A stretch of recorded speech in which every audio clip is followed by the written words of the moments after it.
اور قرار پکڑو اپنے گھروں میں، وقار کے ساتھ رہو اپنے گھروں میں، تمہاری اصل جگہ گھر ہے،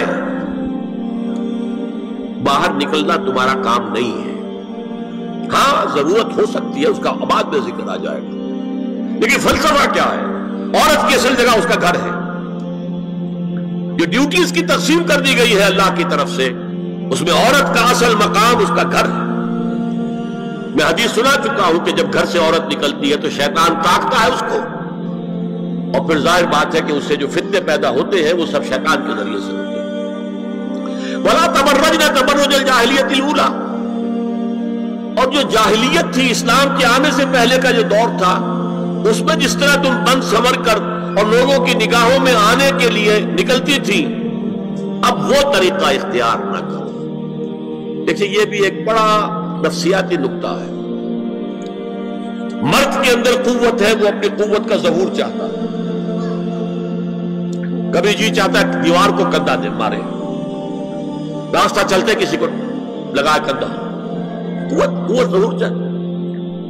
عورت کے پاس سب سے بڑا سرمایہ اس کا نسوانی حسن ہے، جسمانی طاقت تو نہیں ہے نا، اس کے اندر ایک ارج ہے کہ اپنے آپ کو ظاہر کرے۔ اس کا نام تبرج، بروج کہتے تھے ان برجیوں کو کہ جو فصیلوں کے اوپر ہوتی تھی، اور ظاہر بات ہے دور سے مسافر آ رہا تو پہلے تو برجی نظر آتی تھی نا، تو نگاہوں میں آنا، نگاہوں میں کھپنا، یہ تبرج ہے۔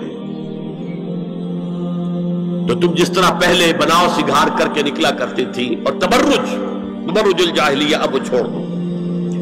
وَأَقِمْنَ الصَّلَاةَ وَآتِينَ الزَّكَاةَ، اور نماز قائم رکھو، زکات ادا کرو۔ وَأَطِيعْنَ اللَّهَ وَرَسُولَهُ، اور اللہ اور اس کے رسول کی اطاعت پر کاربند رہو۔ اب آئے الفاظ جو اہم ترین ہے، انما يريد الله ليذهب عنكم الرجس اهل البيت ويطهركم تطهيرا۔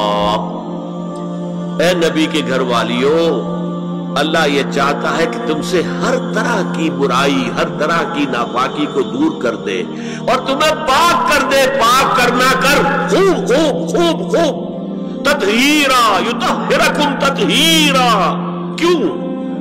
تمہیں نمونہ بننا ہے، تمہیں اسوہ بننا ہے۔ یہ الفاظ اصل میں آئے ہیں قرآن مجید میں ازواج مطہرات کے بارے میں، سارا جملہ چل رہا ہے یا نساء نبی سے۔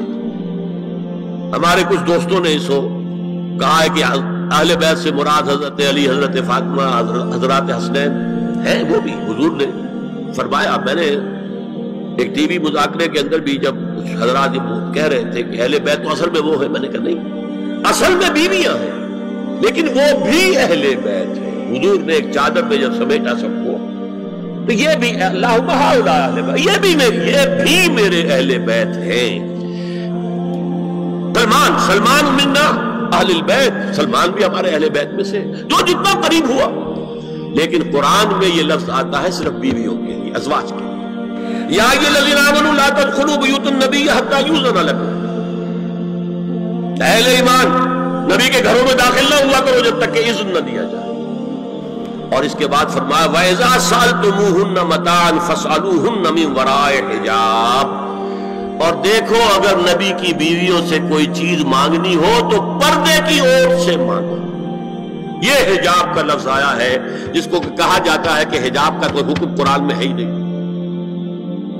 پہلے وہاں کے گھر کھلے ہوتے تھے، گھر پر کوئی پردہ وردہ نہیں ہوتا تھا، اور گھر کوئی کنالوں کے اور ایکڑوں کے تو نہیں ہوتے تھے، چھوٹے چھوٹے گھر۔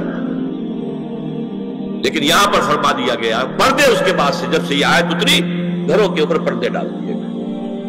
اب ظاہر بات ہے کہ اس میں چہرے کا پردہ ہی ہوا نا، چہرے کا پردہ ہے حجاب، اسی کو حضرت عائشہ نے آیت الحجاب قرار دیا ہے۔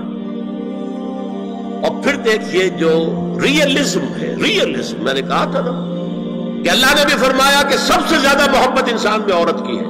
حکم ہوا زُیِّنَ لِلنَّاسِ حُبُّ الشَّهَوَاتِ مِنَ النِّسَاءِ، اور پھر اس کے بعد لمبی فہرست۔ حضور نے فرمایا حُبِّبَ إِلَيَّ النِّسَاءُ وَالطِّيبُ، یہاں بھی فرمایا گیا ذالکم اطہر لقلوبکم وقلوبہن، یہ زیادہ پاکیزہ بات ہوگی تمہارے دلوں کے لیے بھی اور ان کے دلوں کے لیے۔ اگر نبی کی بیوی بے حجاب تمہارے سامنے آ جائے گی تو وہ نبی کی بیوی ہے اور ازواج مطہرات ہونے کی حیثیت سے تمہاری ماں بھی ہے، لیکن ایک عورت بھی تو ہے، اور تم چاہے صحابی ہو کچھ بھی ہو، تم مرد بھی تو ہو۔ یہ مرد اور عورت کے درمیان جو کشش ہے، یہاں بھی اس کا ساتھ۔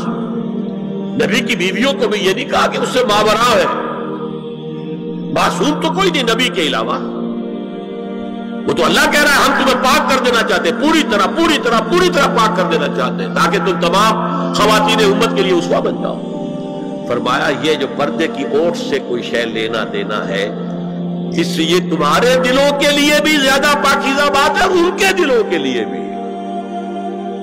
یہ ہے اللہ تعالیٰ کا حکم سورہ احزاب کے اندر۔ اس کے بعد اسی سورہ احزاب میں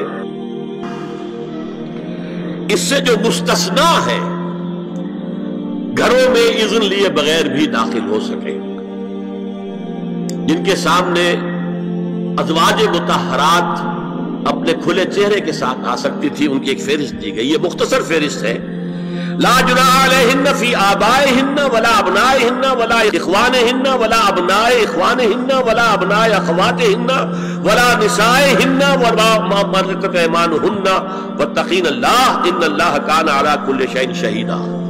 کوئی حرج نہیں ہے ازواج مطہرات پر ان کے باپوں کے سلسلے میں۔ ابو بکر آئے تو جائے سیدھے حضرت عائشہ کے حجرے میں، کون روکے گا؟ اور بیٹوں کے اور ان کے بھائیوں کے اور ان کے بیٹوں کے بھائی بھتیجے اور ان کی بہنوں کے بیٹے یعنی بھانجے، ولا نسائہن، نسائہن اس کو میں چاہتا ہوں نوٹ کریں آپ، اپنی عورتیں، جان پہچان کی عورتیں، اجنبی عورتیں نہیں۔ اس پر مزید گفتگو ہوگی سورہ نور کے حوالے سے۔ ولا ما ملکت ایمانہن، اور جو ان کے ملک یمین ہے، ان میں ایک رائے یہ ہے کہ مراد صرف باندیاں ہیں، اور ایک مراد یہ ہے کہ اس میں مرد غلام بھی شامل ہے۔ ایک رائے یہ ہے کہ مرد غلام جب تک کہ ابھی وہ بالغ نہ ہو، بچہ ہو۔ بہرحال یہ آراء ہے علیحدہ۔